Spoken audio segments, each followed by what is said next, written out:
నమస్కారం బాబు. దండాలు బాబు. నమస్కారం అండి. నమస్కారం అండి. నమస్కారం అండి. దండాలయ్య. నమస్కారం బాబాయ్. దండాలు. దండాలయ్య. కూర్చోండి. గుప్తదానాలు చేసి ఈ శరణాలయాన్ని పునరుద్ధరించిన మహాదాత శ్రీ చక్రవర్తి గారు ఇప్పుడు స్వామీజీ విగ్రహాన్ని ఆవిష్కరిస్తారు. రండి.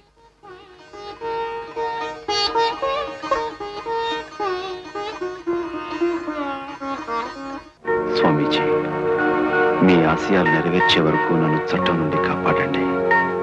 మనిషిని నిరూపించుకునే అవకాశం నాకు ఇవ్వండి. తర్వాత నేనే చట్టానికి లొంగిపోతాను.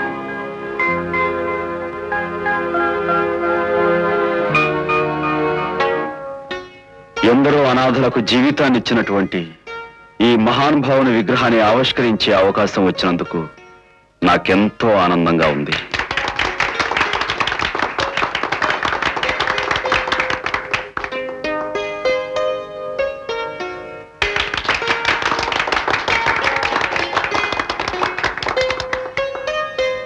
తల్లిదండ్రులు లేని బాధ ఎలాంటిదో నాకు తెలుసు.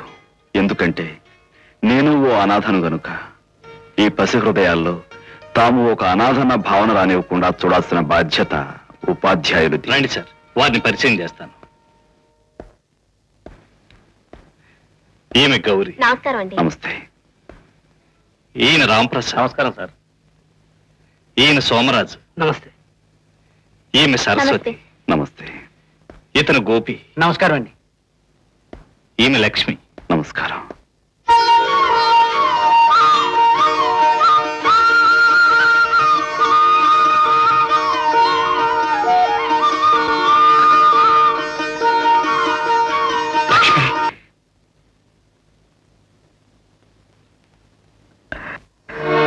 లక్ష్మి, ఈ లక్ష్మీ కటాక్షమే లేకపోతే నాకు ఇలా 10 మందికి సాయపడే అవకాశం వచ్చేది కాదేమో.